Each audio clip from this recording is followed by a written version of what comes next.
Vou falar muito rápido, né? Vou passar para vocês a gente faz a coordenação dessa apresentação. Boa tarde, é um prazer receber aqui na Unicamp, no IFCH, Departamento de Sociologia, como a nossa atividade mensal da Prosa Sociológica, a visita do professor Qiu Zeqi, professor titular de Sociologia na Universidade de Pequim. Eu, como membro do Departamento de Sociologia e responsável pela comissão aqui que faz a prosa sociológica, convido o colega de departamento, Tom Dwyner, que vai conduzir os trabalhos, fazer a apresentação do professor, também o professor Cristiano, que está aqui nos prestigiando com a presença. Então, eu passo a palavra ao querido Tom, para que ele dirija os trabalhos. Muito obrigado, Marcelo. Muito obrigado, departamento. I start now talking in English a little bit so Professor Qiu can understand. My Chinese is not so good. So it's my great pleasure to introduce Professor Qiu Zeqi. It's the second time he came to Unicamp last year leading a delegation from the University of Peking. And I kind of broke ranks and said, I'd like you to give a talk about sociology of artificial intelligence. Normally you don't do this when you have delegations. And so everybody said, okay. And he gave this talk, and then Professor Cristiano from IDEA invited Professor Qiu to be a visiting professor in the Cesar Lattes Cátedra. So this is why, and because of this talk, and not many people do sociology of artificial intelligence. We normally leave it to the hard sciences. And so that was so well received that Professor Christian said we'd really like him to come. And yesterday they both spent the whole day in Brasilia in the Ministry of Science and Technology with Professor Qiu talking about Chinese way of thinking of artificial intelligence and social impact. So we're right at the edge of the frontier of knowledge. And Professor Qiu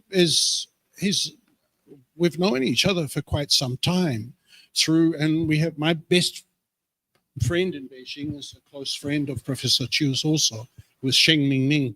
I brought him to Brazil, but just to a Brazilian sociology conference in Recife. And then I brought another good friend of Professor Qiu, which was Professor Li Peiling.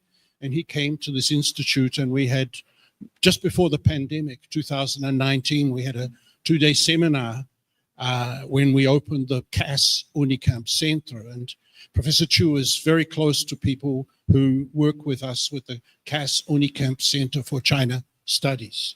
But I want to talk about Professor Qiu just a few minutes. Professor Qiu he works on the transformation of social organization in China, governance and social innovation, and the theory of social networks, as well as technology impacts. But he has a very strong basis in empirical research. When he has given a class on Monday mornings, we have a class that starts at 8 in the morning and goes till midday. Introduction to the Sociology of Contemporary China. And Professor Qiu was a teacher in this, giving class in Beijing, and with our classroom filled here with students, undergraduate and postgraduate. And it was a very interesting talk because he projected some film of his field work in a village I think in northern China, above Korea, and showing how young Chinese people were by the internet buying melons online, and they would get it straight from the farm to their house in Beijing. So we're talking 1,500 kilometers in a house. And so this whole rural economy. And then he talked about how much the economy per head had grown in this village. Now, and then he said how poor the village was 20 years earlier. And I know from our talks that Professor Qiu is from a rural origin and a very poor area of China. And the other day he said about how he'd been hunger in his lifetime. Every year there would be a regular period when they would have no food. And so, and now he's a professor at the University of Peking, a top professor. This is the Chinese model. And we can talk about this another way, but and he has many books and other questions, and many books and many articles written on these particular areas. So that's how I'd like to introduce him. And he has now been here nearly a month. And in our talks together, he told me that his daughter came here and lived in Brazil for 4 months. And the day he came from Beijing, he arrived at 5 in the morning. And so the first night I took him to a carnival ball because he arrived on the Friday of Carnival, beginning of Carnival, So this is what we've been doing. He's been living in Campinas, in Barão Geraldo, to see what life is like, how the Brazilian people live. He's the first visiting fellow that they've ever had where the person wants to live in the city without speaking Portuguese. So, but this is, I said to Cristiano, this is where sociologists are a real problem. We like looking at the society and understanding how it works. So this is part of his biography, which shows that he's a person who's really always a field worker. And obviously his daughter being here for 4 months, I think you said 3 months, it excited some of his, this is his fifth time in Brazil. So it's not trivial, to come all that way 5 times. So, and we have a good relationship with University of Peking, and we're training their teachers there. They've done their doctorates in the NUIL, the next institute over. So it's a close relationship. And this is the first time we've had in the institute someone from the University of Peking to actually give a sociologist to give a talk. So that is my honor. Yeah, I've only brought your colleague, our friend Shen Mingming, but to the Brazilian Sociology Association, which is much easier to get a lot of people. But I'm so pleased there are so many people this afternoon. And now I'll give the microphone to Professor Cristiano Lira, who is the director of IDEA, and he'll say something maybe in Portuguese or in Brazilian, but he's the one who has made it possible, Professor Qiu, to be here. Thank you very much. Thank you, colleague. It was unnecessary. You already told everything, but it's a great pleasure to receive Professor Qiu during this month of March. I apologize because he wanted to work when you don't let him work. Right. We keep on carrying around, and we have a part in São Paulo, we have a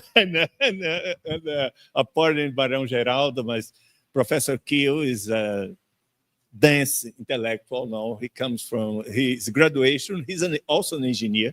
His graduation is in agricultural engineer. He has a master in literature, and Tom already talked about his work in sociology. And that's one of the reasons why he's so interested in the area of artificial intelligence. He knows all the tools, what is on, and but mainly he's interested in how human life, how a society can change with the use of these techniques we are all using today. Actually, yesterday he installed DeepSeek in my cell phone to say, no, start using it. Max, we need to. I have a dear colleague, Professor Max, and his family that also came here. And Max, I teach you. I will install in your cell phone also. Okay. Dear colleagues, Professor Qiu, the floor is yours. Thank you so much. And it's really my great honor to standing over here. I visited Brazil. This is the 5th time. The first time is really, really long time ago. It's about 1993 when I was a PhD student. Although at that time I was already 30, but that time I worked about 7 years after I graduated from undergraduate studies. And then I pursue my PhD studies, and then I have an occasion come to Brazil. And that I was supported by the Rockefeller Foundation. And we have a program called Leadership for Environment and Development. And that time, Brazil is one of the examples for the environmental friendly country, because you have used biomass very well. In that time, also examples of the whole world. So we came here to learn how the Brazil industrials use the biomass to produce alcohol and to produce energies. So that's the first time. And then following up, I have a few times for the other occasions come to Sao Paulo, Royal Sea, and also last year we also went to Manaus and the Amazon area. So generally get to know about Brazilian society. This time, I really think about the IDEA, Professor Cristiano, and he invited me, came here for 1 month to have a chance locally communicate with our colleague and also with the other people outside of the Oligambi. And I visited USP and visited Brasilia yesterday, and I learned a lot, and it changed me a lot. Yesterday, we have a journalist from Shanghai and who interviewed with me. What about my impressions about Brazil? Changed a lot. And what has been changed? I talked to them about three sectors, 3 sessions. And today is a lot of time to report my impressions. I also asked by Tom to discuss about sociology in China. This is a big and broad topic. However, I try to share with you my observations with my age, with my experiences. Sociology coming to China, which was imported. The first book was translated into Chinese. It's from Robert Spencer in UK, who have a book called The Studies of Sociology. This book was translated into Chinese in 1903. And who translated this book is my university founder, who called Yang Fu. He also to be the, what do we call, the Minister of Education in the Qing Dynasty. So he's the last minister of the Qing Dynasty as a Minister of Education. And he translated the sociology into Chinese. That name I can't repeat because you don't understand Chinese. It's not meaning to you. By 1910, my university started the first course about the sociology. So first of all, I try to use timeline. Sorry, it's not working. So I use the dimension of timeline to get a big image of the sociology in China. We start the book in 1903, and then we have the course in 1910, and then we have 1912. We have the department in my university, Peking University. And later on, we have another university which was supported by the U.S. commissionaries. It's called Yanqing University, and which also they hiring the teachers from the United States. So I think it's in 1922, the Yanqing University opened the Department of Sociology and collecting the students from all of the mainland China, and they also opened the courses for the sociology. Later on, just for a few years, another university in Nanjing, I don't know if you have a geographical space concept about China. This actually is a quite distance, about 1,000 kilometers away along the Yangtze River in the southeast part of China. So that at that time, in 1922, we actually have a change in our empire systems to republic systems. So the empire disappeared. The empire was exiled by the republic government. So the Republican government set their capitals in Nanjing, and at that time called Nanking, and which was I think it's 1,200 kilometers away from Beijing. Those period also set up the universities in there. They also have two sets of the university. One is supported by the Chinese government. The other is supported by the missionaries from the United States. So the government supported the university called Zhongyang Daxue, the Central University, opened a course in 1928. So now we know, with the timeline, we have the sociology in both south and the north. There's two spots in China. And this is one dimension you know. It seems to you that Chinese have a sociology for more than 100 years. Unfortunately, after the People's Republic of China was established, we're following up the education model of the Soviet Union, which is more professional than more liberal arts education. You know, the American style is the liberal arts education, but the former Soviet Union is a professional education following up the German. So something like that in 1952.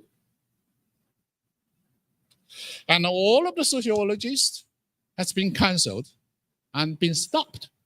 So all of the teachers assigned to the other disciplinaries, for example, maybe economics,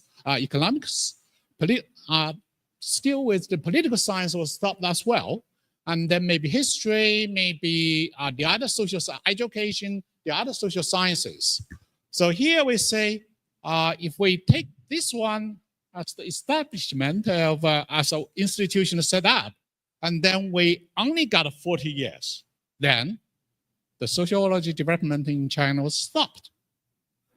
After that, till the 1979, and Deng Xiaoping, all of you who is Deng Xiaoping said, well, we are coming to open our door to all of the world, and we are also going to have economic reform. We need to know what is going on with our society. So we need to resume recovery of the sociology. So Deng Xiaoping gave something like a policy to say we need to resume our disciplinary of sociology. And then my professor got this word, something like an order, and they try to resume the sociology as a disciplinary in China. So that was in 1979. He was leading a delegate go to the United States because at that time sociology may be the most advanced, most of the frontier was happening in the United States rather than in the European countries.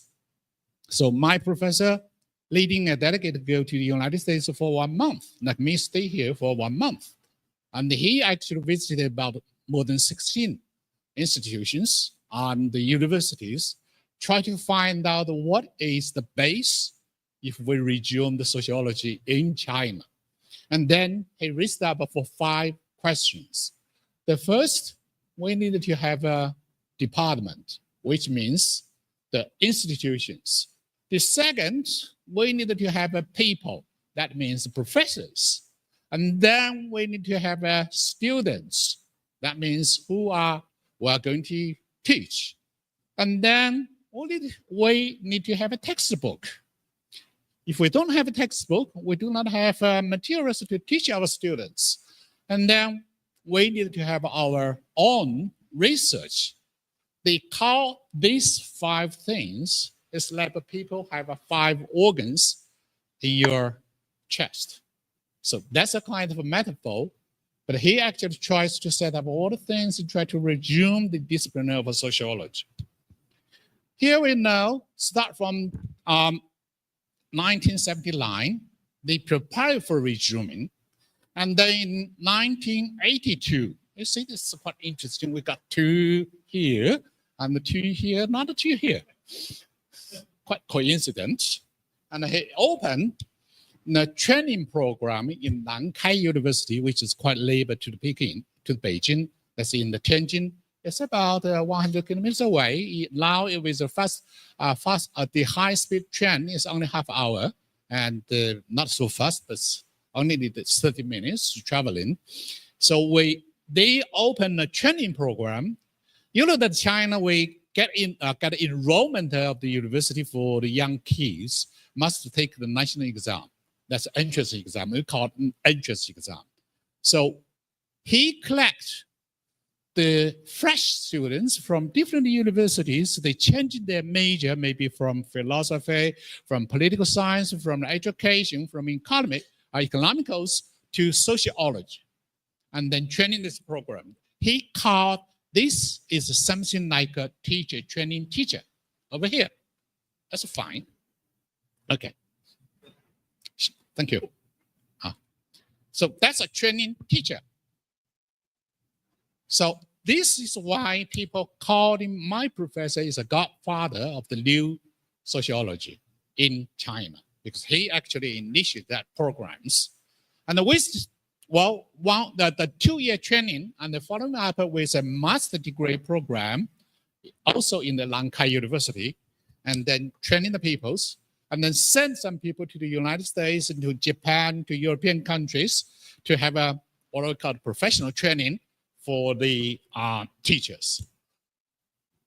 Then in the same time, my university actually started with a department. So actually in the same time, we have a department in Peking University. This actually is almost about 70 years we are comparing with the first time. So we have a department now, and also we collect students from different departments as their wish, as their willingness, go to the sociological department, and then they also start with the textbook editings, and then the research coming up. So this is a timeline. You see, we have one of time cluster, we have another time cluster, and all the disciplinaries was imported in both sides. One is from the United States, the other is from European countries. I don't know about the sociology in Brazil. Where did you get your concept? Where you get concept from the European countries or from the United States? But here we clearly know, start with the European countries, following up with the United States, and then dominated by the United States. So the water concept theories was dominated by the United States. And really, it's only about the themes that is interesting in the United States? No. Then I come into the second dimension. You mean, I mean that is a space station, space dimension. So here is the space. We already know we have 2 places at the very beginning.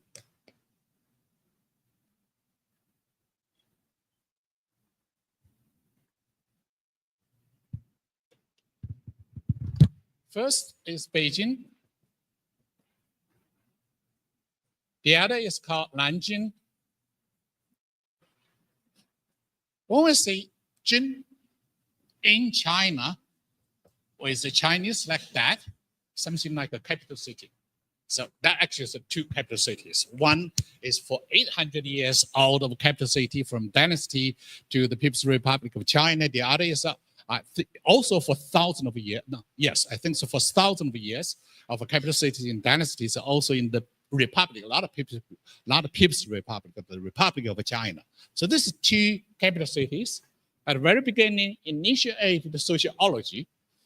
And by the second period, second time class, and thanks to all of the things I just hear, the teachers come from all of the China, and then we have more spots who initiate the sociology as a discipline in China.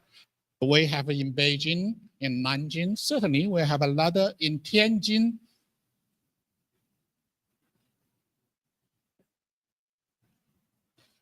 And it's quite nearby Beijing. And then we have in Wuhan, sorry.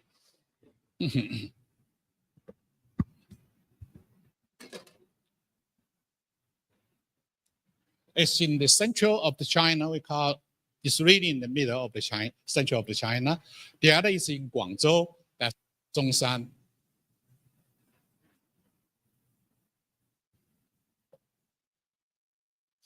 So we have supported from the southeast of China. Certainly we have Shanghai.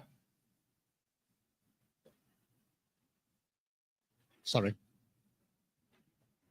We have in southeast of China and the South China, Central China, and the north of China. So you have such a spaces. And then what are they really doing? So this is, when we talk about a space, first of all, we have institutions. Second, we have what I call the department.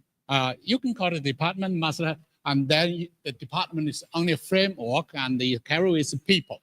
So must have teachers. And then what they are really research for. And that comes to this third dimension. So here, if we take the space as three sub-characters, it's institutions and peoples, and then we come to themes. What they're really looking for, what they're really interested for the research. So can you imagine what the Chinese people are really interested? Are they really interested about European concepts, for example, human rights, for example, about the critical theories, for example, about what they call evolution or something else? And we do learn from them, but we're not interested with them. So are we interested with the United States of inequality or the race, about the others? No, we observe them, but we're not interested with them. So that was the first book was translated in China. Is the purpose for what? For seeing China be invaded, being colonized by the Western countries. So you know, by the late of the Qin dynasty, there's 8 countries what are called the United of the Army invaded Beijing, and they born out of our Yuanmingyuan, the Yuanmin policy. That's quite a centralized treasure of the whole China. We spent 150 years to build that policy, but it's with 1 month born was out of trash, nothing left. Just have a few stones. If you do go to China to say, just left a few stones over there. So China is quite hate about that. Today, we hate as well, still, because we got shamed, we got humans by the Western countries. I'm not here to propaganda for angry, for hate. No, that is the situations in the early why our ancestors imported sociology into China. They try to use the disciplinaries and to revoke, to get something like an enlightenment of our people to say you have to save yourself rather than other people save you. So that's the concept which was rooted in the sociology. The sociologists try to find the ways to save ourselves rather than asking other people to help us to save us. So that's the whole concept. So with Yang Fu, our first president of our university, who translated the first book, and then development becoming the development is the priority of the whole things. So I myself, you will see, and Tom told me a lot, told you a lot of good was about me, and myself actually, if we see what is my really concern, it's also as my professor concerning about the development of China. Economic development, political development, social development. We really concerned about the development. This is our root of the sociology. I don't know about Brazil. So what's you are really interested about sociology? What is it for? So in China, we have a purpose for of the sociology. That's to promote the development of China. So that's clearly. And then, so at the very beginning of, so I'll go back to my university in the 1920 and 1930, up to the 1950s, before it is start. So we have many of the professors has come back from the United States, from European countries. They studied that they have their bachelor degree and go back to China to take their teaching positions. They actually concerned about the rural development. Why we're concerned about rural development? We actually have a very different histories of the urbanization history with comparing to Brazil. Although in the 1980s, you have been already urbanized. Half of your population is already been living in these cities. However, in 1980s, we still have more than 80% of the population who are living in the countryside, who are the rural people, who are relying on the agriculture. So in the 1930s, our themes about development is how to organize the farmers and let them to do better things in terms of taking agriculture as a business. And then we have another comparison here. And as far as I know, in Brazil, you are big farmers. And with 4 or 5 hectares is another farmer. It's something like just a self-living. But in China, especially in the middle and the east and the south of the China, each farming size is about 3 people or 4 people, and they may have less than half hectares of the arable land. So this is really, really tiny land, just for agriculture for living, not for business. Not like Brazil, you are doing agriculture for business. We just for daily living, maintain our life. So that's a totally different. So our sociologists are trying to say whether we can organize the farmers together to get our agriculture to be a business. Certainly, this is a good idea. However, it's not possible because we have a really few of the arable land, and we really have a very limited source for agriculture. So this becomes one of the ways. First of all, organizing the people. The second is trying to find industrial ways. How can China to be industrialized? Sorry. How can China to be industrialized? This is a lot of things.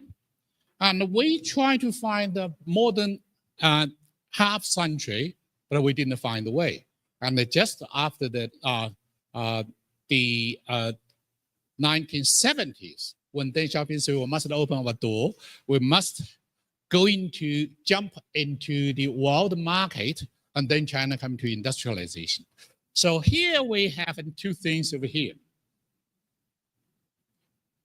First of all, is the industrialization. And then if we do go to industrialization, and what will we sell these products? So second is the commercialization. And this is second trend.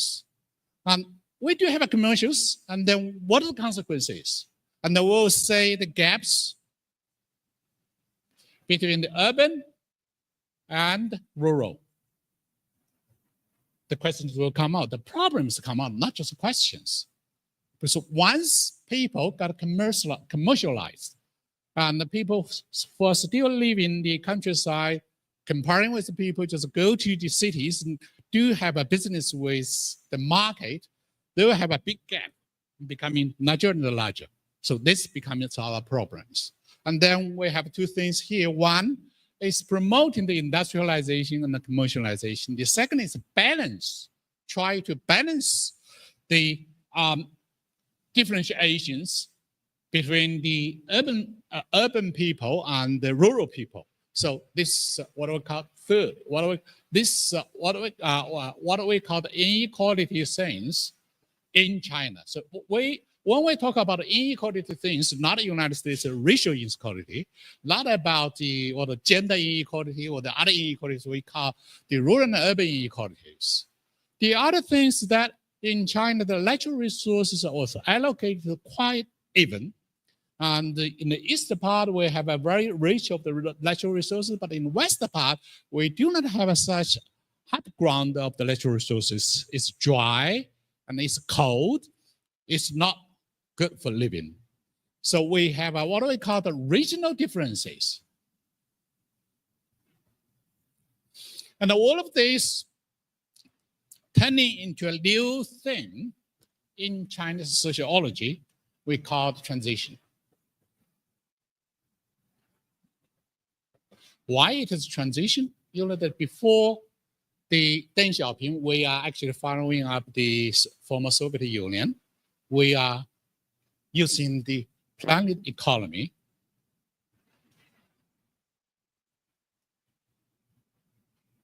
That economy go to the market economy. So with the market economy, we see that's the transition, but after all, it's all about social transition. So if we see in the very beginning, in the 1930s, we're focusing on the development, we're trying to organize the people in the rural, in the countryside. After resume of the sociology in the 1980s, we actually facing the new situation. That's a transition from planet economy into the market economy. With the market economy, we will say we may have an industrial gap, we may have a commercial gap, and these two gaps actually will go to the inequality with the regional, with rural and urban. So inequality will go like that. We need to solve such a problems. So that you will say, the Chinese sociology is not following up the United States about racial inequality or the other things, and a lot of following up the German critical theory or the French. We have our own themes. The theme is about the transition. So the sociology start from the 1980. You will see 1979 just as a start, and 1982 as the beginning. The new sociology in China. The whole theme is about the development of a transition. This part is becoming the major trends in the China. With that theme, we certainly have some of the mainstream of the themes like the space B. So now I will see something about the radio space allocation. We know if we say in my university, PKU,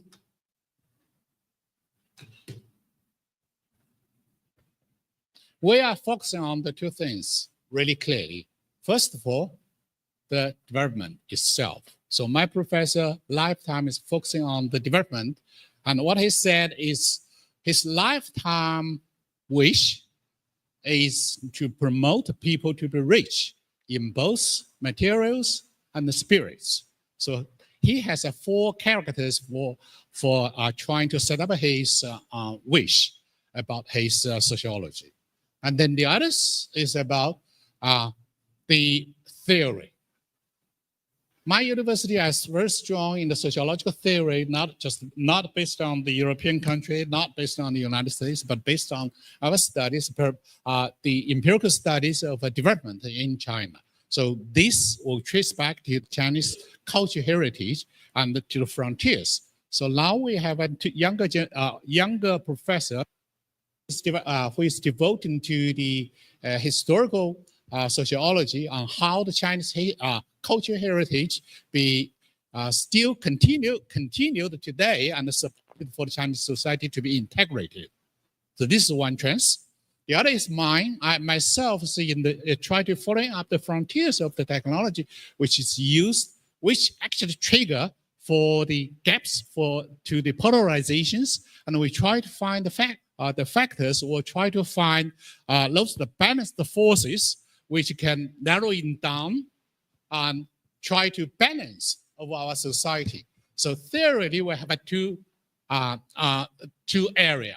One is the culture and historical thinking. The other is about the technology and the artificial intelligence, the frontier technologies. So that's a theory. For development, we have many things. For example, I just talked about with one of our demographer. We have a very good demographer who is focusing on aging. I don't know about in Brazil. He told me he actually shocked me about the Brazil TFR is dropped to 1.6. This is about 30 years ago in China. Now, with China, our TFR is dropped to 1.0 something, even around this, which means a couple in a lifetime deliver birth just for one child, less than one child, which means the society cannot be sustainable in terms of social. So this is about aging. And also we have an anthropologist who is quite interested in about ratios. What we call the folklore, also about the folk religion ratios. So this is the other discipline. Also we have other development, something about the economy, and we have economical sociologists. And also we have the other demographies is about the birth and also about the migration. So we are really strong at different areas in terms of the development, empirical studies. And in this year, I just see the list of the QS ranking system, sociology. My department of sociology is ranking at the 19 of the whole world. And we're strong at that.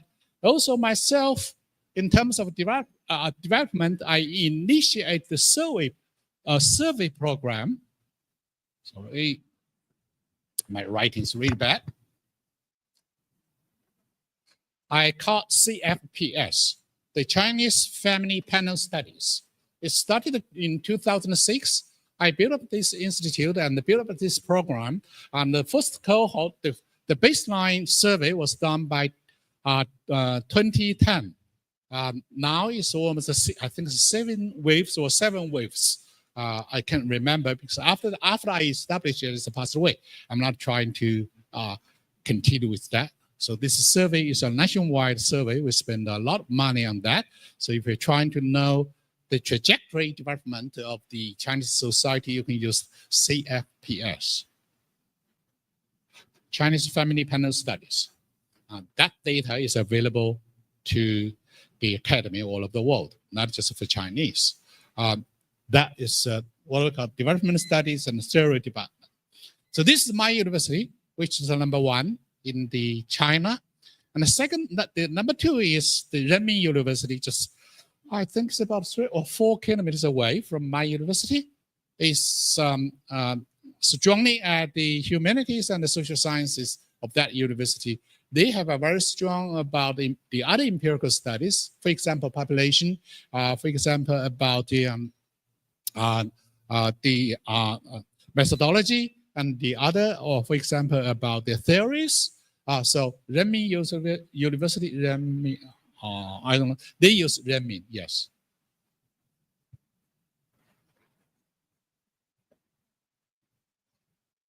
That's Renmin University, that's in Beijing, that's the number 2.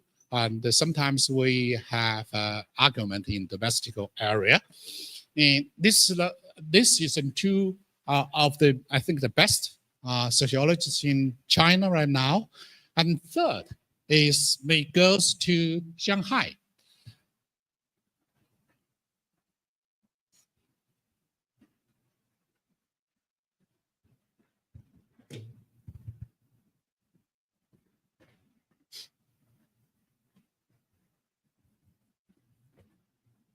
We have a university called the Shanghai University. And actually it's supported, in China, we like in Brazil, we have the central government supported university, will also have a provincial government supported the university. It's quite like here. Shanghai University was supported by the Shanghai government. That's we call it a local university.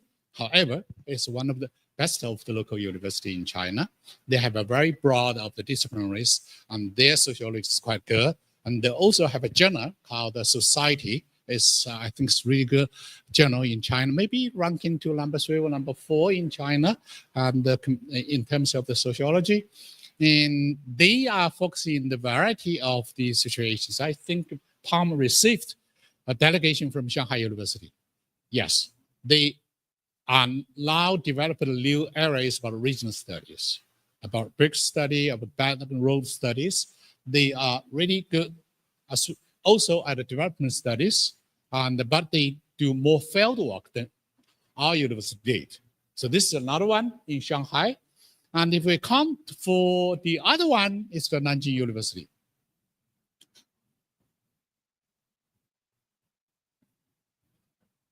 And they are good at theories. This is only because at the very beginning of that sociology in the Central University of Nanjing, that is in 1930s, they are based on the social psychology. So based on social psychology, they're more focusing on the people's development, how the human beings develop, and then more rely on the theory.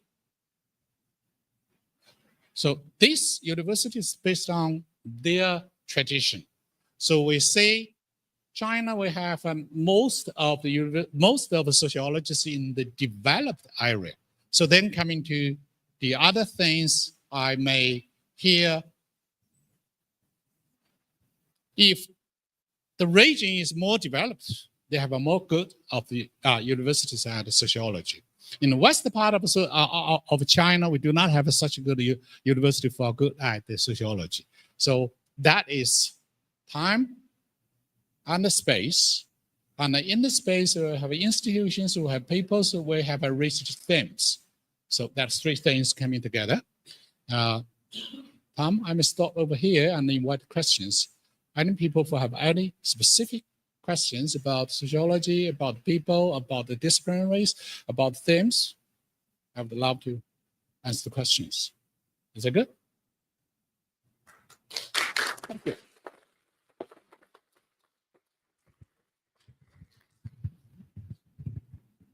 I'll just make one question first and then we can open up. I've been going to China now for 20 years and it changes so fast. Of course, Brazil, we were the fastest growing developing country in the whole world for about 30 years. So we have gone through this massive process of change, pulling also like China, half of the population out of the countryside in a very short time. But China's population is 7 times Brazil's population. So they have done that with 7 times the population that we pulled out of the countryside. But how does Chinese sociology decide what priorities are and how to keep up with the massive changes of Chinese society? That is, how do you put the whole thing together? Okay, thank you so much. So if I try to answer simply, which means the Chinese sociology is something like a sociology on an armchair. It's not on an armchair. It's actually in the field. The field is the practices of the Chinese people who are doing the things with their livings. So that's the whole thing. So you know the roots of the Chinese sociology is rooting on the development because we have been invited. We need to reviving of our culture. Also, we need to reviving our social development. So with such a thing, such an aim, such a goal, sociologists cannot just sitting on an armchair. That's actually remind me in 1930s, there's a big debate with my professor, with another professor.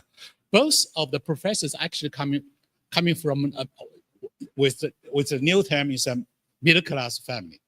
They are really coming from middle class family. One is from Fujian province, the other is from Jiangsu province. My professor from Jiangsu, the other one is from Fujian. They are really have a rich in terms of family assets. However, the other universities say if we try to do the disciplines, we will try to pursue for the sociological development and the development theories, we need to think through all the things and sitting on an armchair. My professor say, well, are you able to sit on an armchair when the country is in the war, when the majority of the population, more than 90% of our population is still in starving? Are you really happy to sitting on an armchair? So that actually sets the base for the sociology. Is more pragmatical, it's more connected or closely connected to the themes of the whole society, rather than just to pursue your own personal interests. So here we have a debate in China, it's all the time. So what the disciplinary, what academy for? So I would like to invite your question, invite your answer. What do you think about the academy for? The academy just for your personal interest, for what do you call truth? We know there is a truth, especially in the nature sciences, we can find the truths. However, for the human beings, what is the truth? What's the real truth forever? The truth in our context is always being contextual, rather than like nature sciences, we can find the final truth. Not really.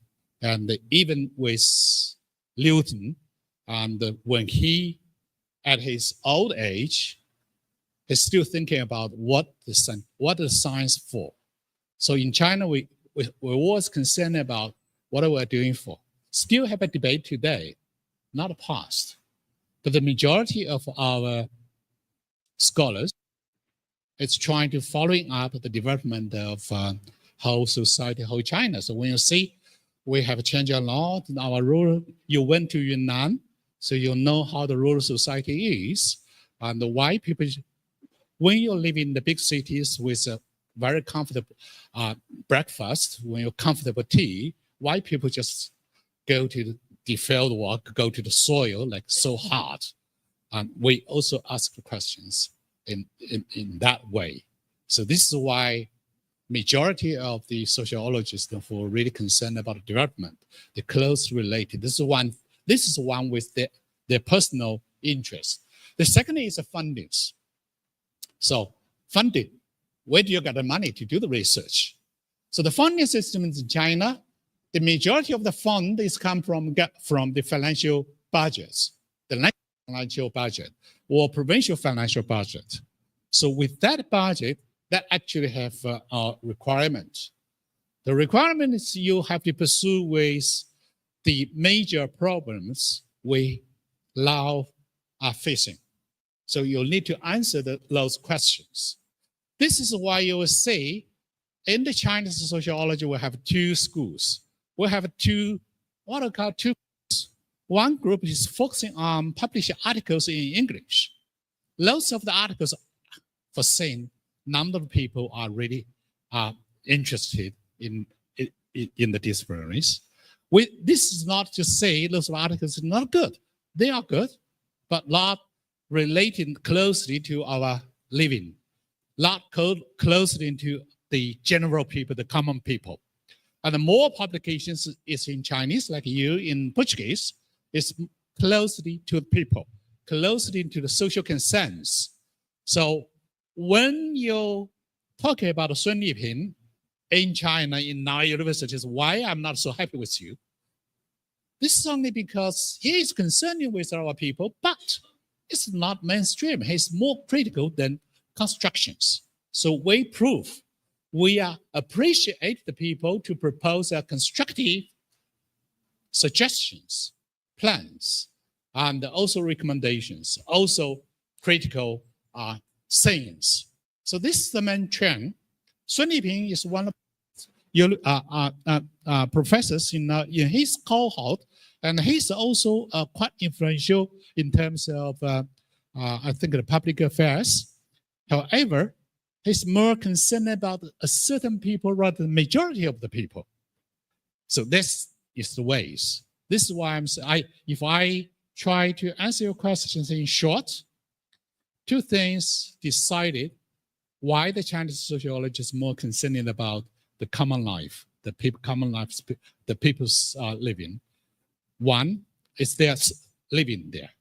Second, the money is from the public financial budgets.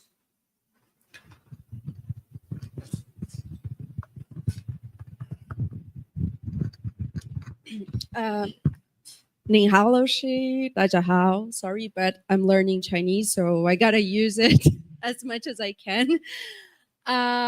Okay, you said in the beginning that in Chinese sociology, they are not quite studying the racial differences like Americans and Europeans. But as far as I research, I haven't been in China yet. There are some differences about ethnics in China, right? And most of the differences, I believe, we can see in the rural areas, right? Is the Chinese sociology nowadays, or maybe before the Cultural Revolution, concerned about this social inequality between the other ethnics besides the Han? Thank you. Good question. If I turn the Chinese sociology from the large scope to a fine scope, and then can answer your questions. So in the large scope, that is a whole nation's development. That's a big scope. That's a big image. And then with the development of the whole nation, should we just promote for the equalities among the gender, among the region, among the rural and urban, among the minorities, the ethnic groups? Yes, of course. So we do have many universities called the minority universities. We do have a minority university. For example, the Central Minzu Daxue, they call it Minzu Daxue. Actually, they are the minority university. So they are concerning about the ethnic groups development, ethnic groups equality. Yes, we do. So you will find, if you learn in Chinese, you will find they make in CNKI. That is our database for the journal publication. We have, that is the kind of platforms. You can search on that. There's a lot of discussions.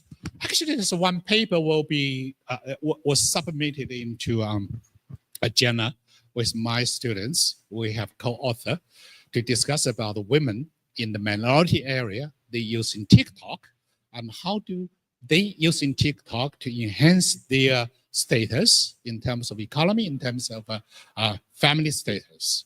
And we also concerned about the algorithm at the very beginning, empower of them, and then finally generally and disempower of them. So we are talking about that. So you're right. So if we turn in the large scope into medium scope, even into a small scope, and then the minority groups, ethnic groups coming into our eyes. Truly, yes. I don't know, answer your questions or not. Yeah. More questions? Yes.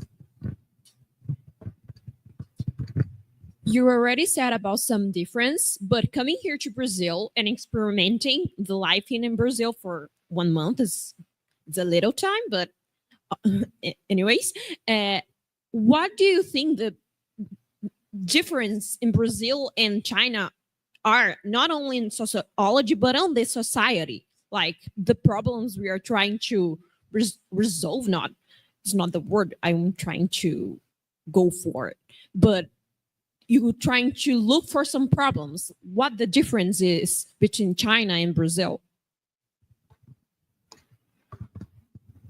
I may, certainly, thank you for your questions. I may not be able to answer your questions because I am here just for 1 month. You say 1 month, what you can say? You see the skins. You may not see the details. You may not watch the details.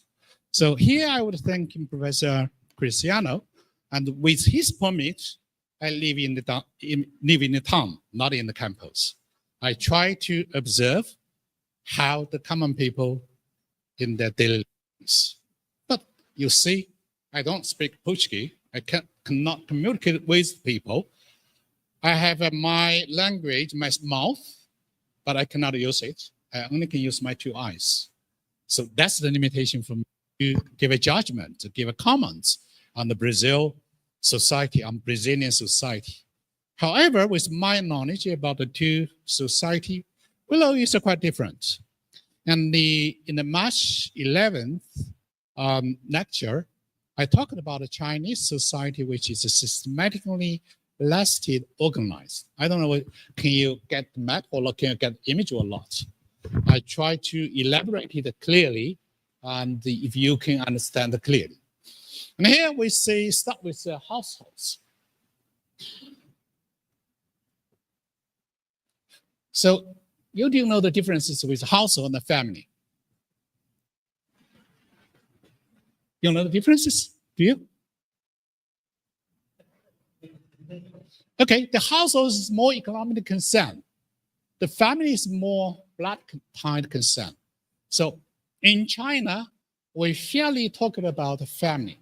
Although we have a Chinese called Jiaqing, seems like a family, no, it is not. And we talked about more in the social area.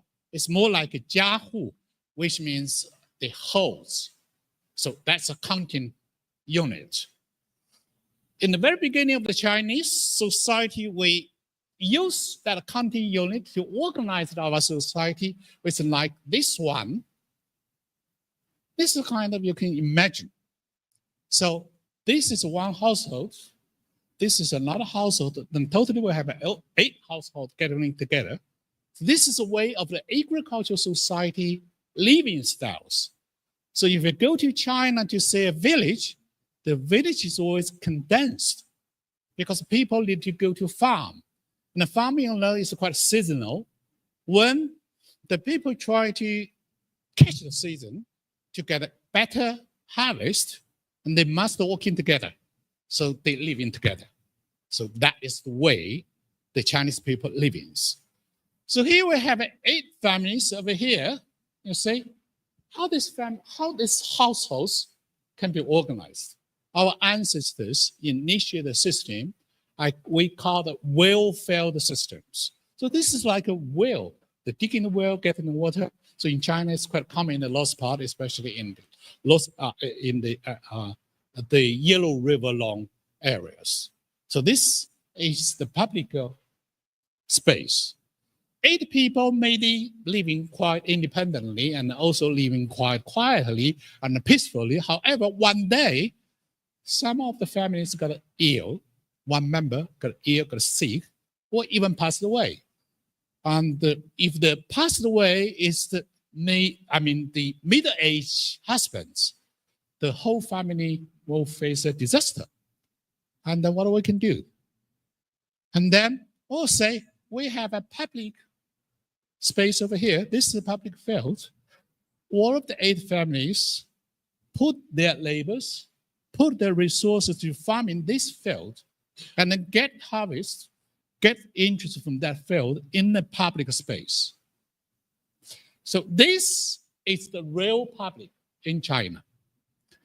Once this family got a disaster, the other 7 families will agree.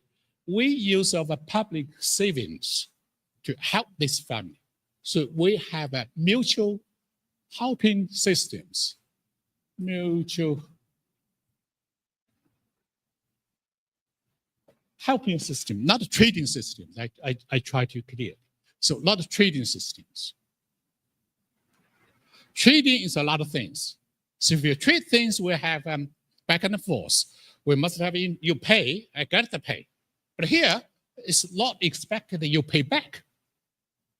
So why was that? Because we cannot assure one day your family will suffer from that disaster. And then you will expect to get public interest, public savings of your family. So everybody put something in the public. This is kind of organization. So we organize it from household level into the village level. This is something like a part of sport of the village. So we go to the village level and then go to what do we call it? Maybe town level and go to county level and go to province level.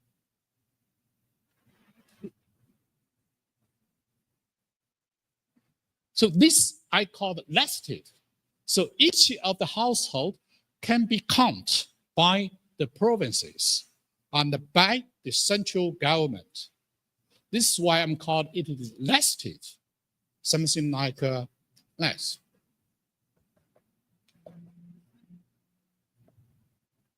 Organized, systematic organization. So when you say comparing the Brazil society with the Chinese society, first of all, I would like to know what is the Chinese society. It's less like an organization, like a whole company, and with the branches, with the departments, with the factories, with maybe plants, something like that. So it's whole systematic organized. And then you clearly know how the Brazilian society being organized.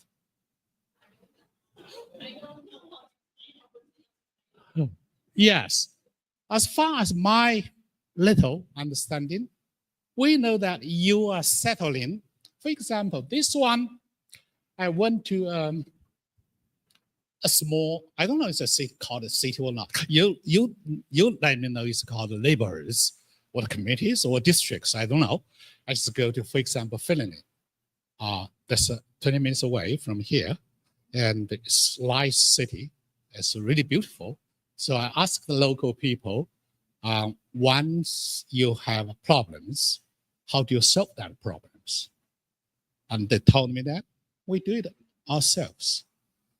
For example, our governor, our mayor was elected by our people. So he's responsible for all of the things.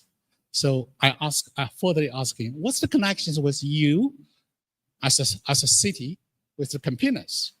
And they will say, well, we do not have too much connections with the compilers.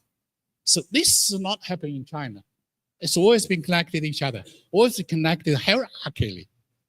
I think the basic differences may be coming from the ways how the society being organized, how the society being established.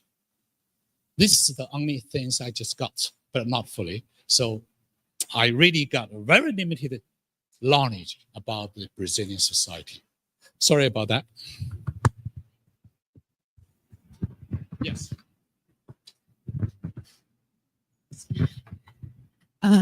Thank you, Professor, for your lecture, for your 3 lectures that I've seen until now here in Unicamp.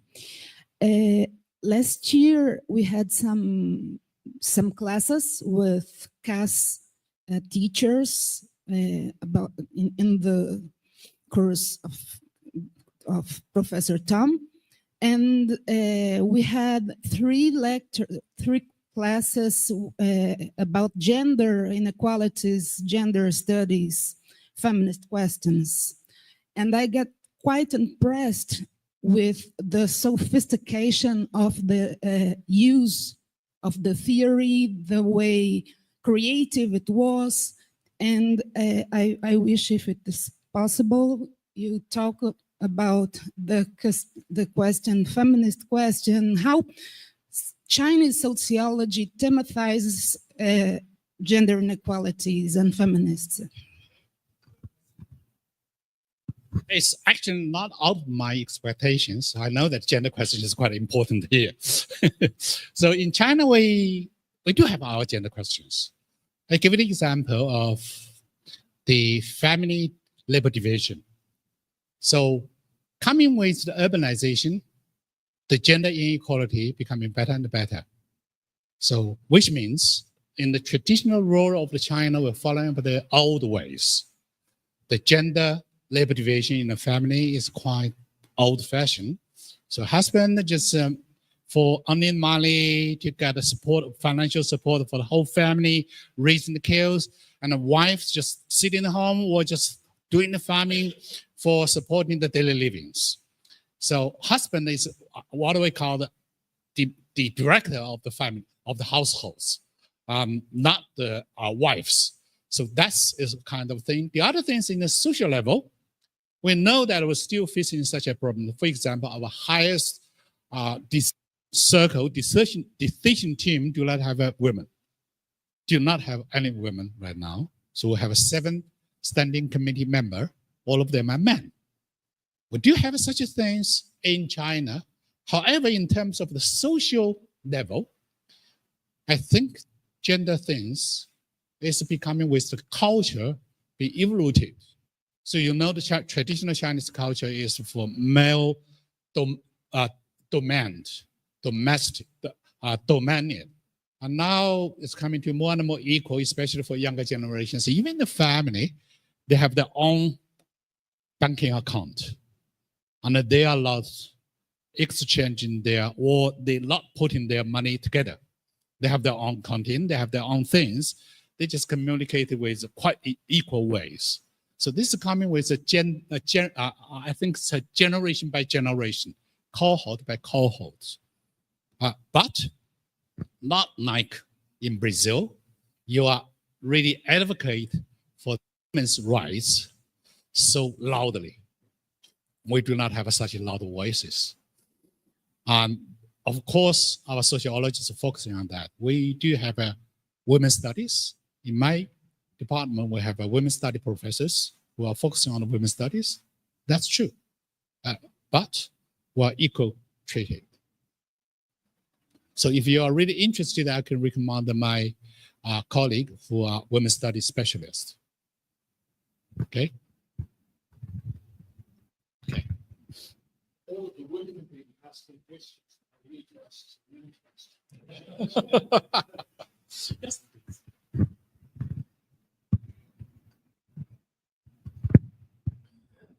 Thank you, Professor. At one point, you mentioned that China transitioned from a planned economy model to market economy. I would like to know how sociology at large contributed in the empirical studies to that transition. So really, I think it's a touchdown question. It's an excellent question. Sociologists in China, they actually do two things. One is trying to give the concept of the decision-making circles. Those are the people who are doing final decisions. I give you one example. Manager and governance, you know the two terms, their differences. So manager just things by things, sorting out things. But governance means you have a concept, you have a value, you have an ideology put in it. And when we're talking about how to promote for the social equality, rather than to get the gap bigger in the society, so sociology promotes to use social governance rather than social management. And we put that term in our national policy, which was actually released into the whole society. So what's the difference with this?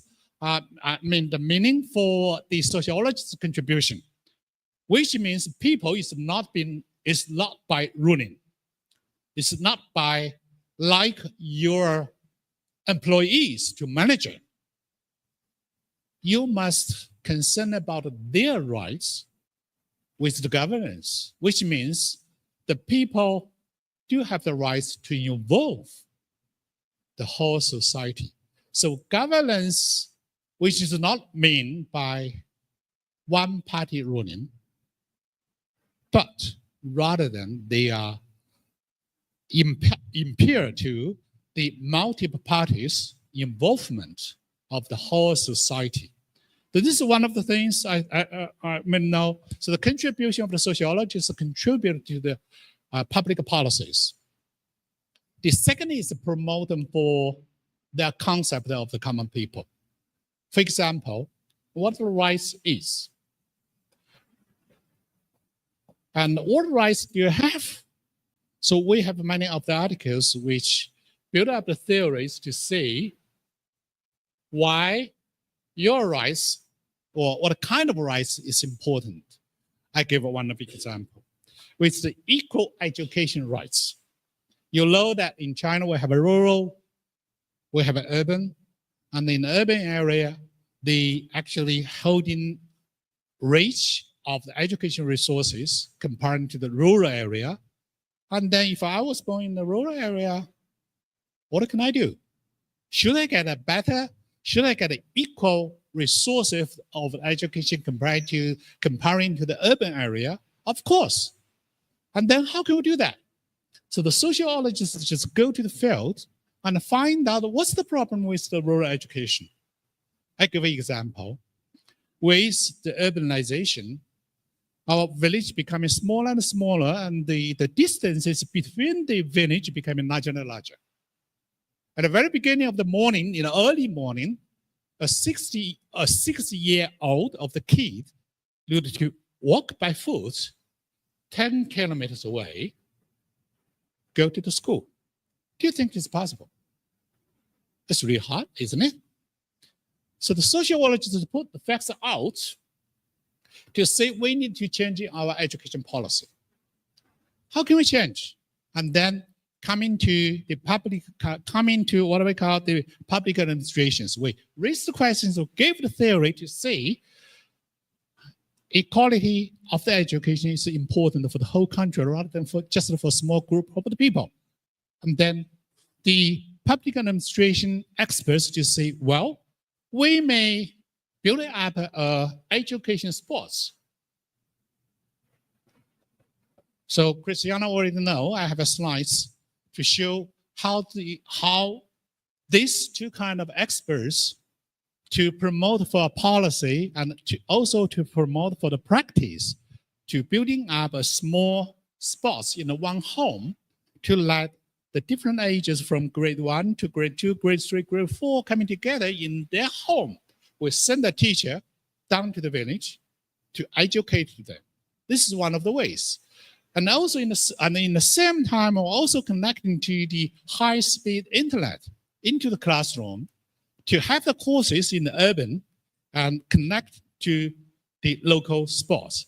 So the second way is to promote in the practice way for the what I call the social welfare changing or improvement. So that is the sociological contribution in the Chinese society.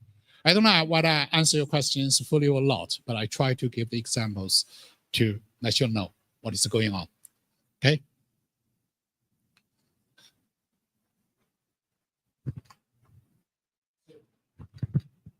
One of the things, of course, about China, and Professor Qiu is showing this, is how pragmatic it is. And it's basically the thing is, what is this going to, he's saying it all the time, what is this going to do to improve the life of the common people? That is your gold standard in a way. Yes. Some of you were here in October last year when we had Professor Cheng Guanjing talking, and he was talking about artificial intelligence and social inequality in China. And he basically said, look, all of the data, it's data-driven. Chinese sociology is data-driven. You're always looking at data. And he said, look, the artificial intelligence and social inequality, it's not looking good. And, Cheng Guanjing is very similar profile as far as from my way of understanding it. Someone who's from a very, very poor background, he keeps very close links to where he comes from. And so he's always, when you talk to him, it's always about the common people, the way he talks, just like Professor Qiu. And this is a thing I think that's missing in Brazilian sociology now. If it's this link to the society. I remember when we signed the MOU for bringing the CAS Center to Brazil, to Unicamp, one of the things I said at the CAS headquarters was I was hoping that the influence of Chinese sociology would help improve the quality of Brazilian sociology. Because if we go back to Florestan and people like this, they were always looking at the social reality. This was what they were interested in. How do the people live? What does this mean? And we somehow lost that. We became more international in a way. So I think that's a lesson I am taking from your talk. Is there one last question? She's from It's a great honor to see Professor Qiu Zeqi here. We have been met before because we have a lunch and we do the investigation together. So I also want to ask one question. Is like a methodology of how to do the investigation. How for example, I'm a Chinese people. I'm a Chinese student, so I have an identity of Chinese perspective. So how can I use my identity to interact with the people here, to the local people, to the local community? Can you give us a student to some of the methodology, of some of the, how to say, the tips to do the investigation, to do the film work investigations, and how can I use my Chinese identity to connect people with the different culture background to get the useful information that I can use to my dissertation. Thanks. Okay, thank you. I'm sorry, I actually neglected for one very important force, that is a curse in terms of sociology. Yeah, in China we have an academy. We have many academies. I think we have a Sinica. Sinica means the natural sciences. The National Institute of Natural Sciences. We call it Sinica. We also have a Social Science Academy, which is what they call the nationwide research teams, especially for think tank. And we also have an Agriculture Academy, which is specialized on the agricultural sciences. We have many other nationwide of the academy, like we see the ITC, something like that. Yeah, so like your country. So CAS is one of the important in terms of a think tank of the sociology. Coming back to your question, I have a story. In 1986, which actually is in my book, in the book I told you, which there's a 40 oral interviews. That book actually recorded that. In 1986, that's the time I stay in the stage of the university to teach the students. Actually, at that time I was really young, and my students just maybe 1 or 2 years old, differences with me, younger than me. And one day, I let them go to the field, to a remote area in the mountain. My students, some of them come from the urban area.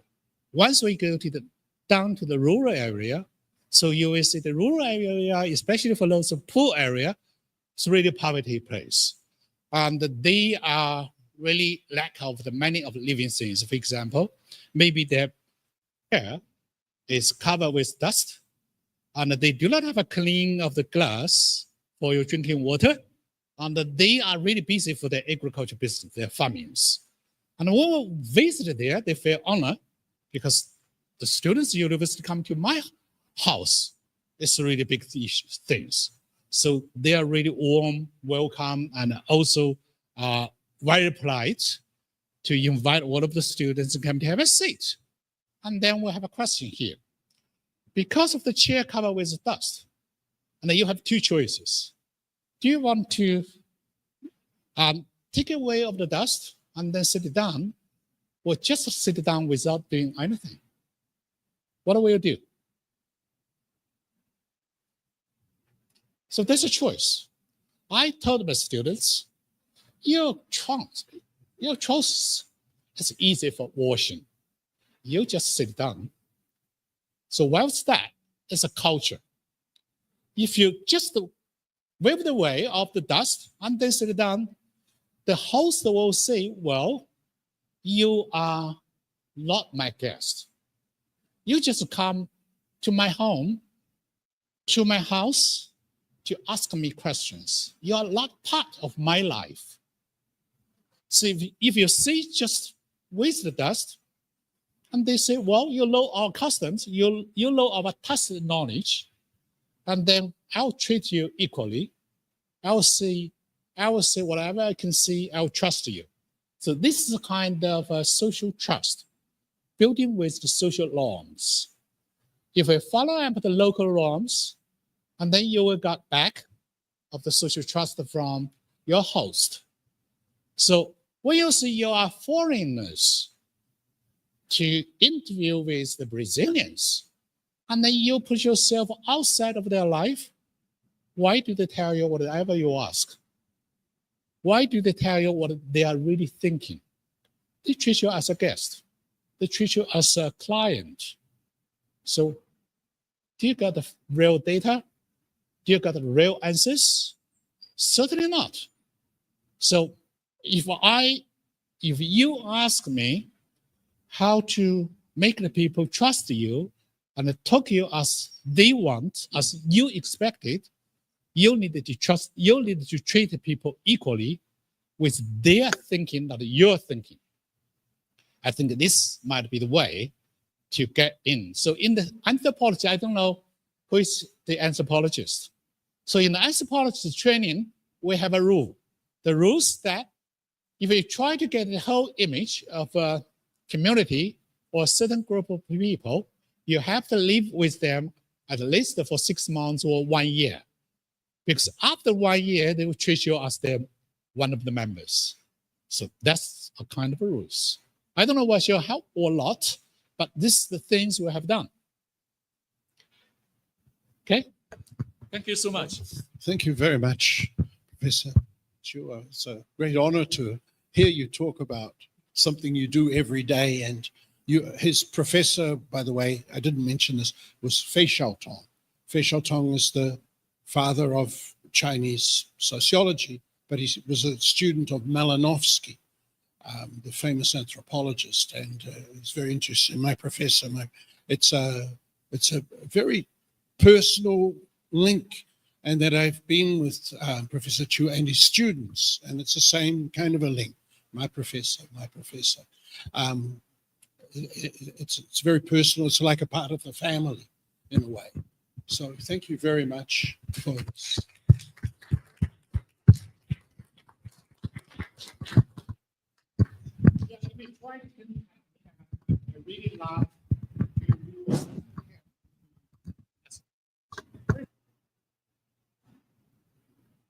So you can, I know you.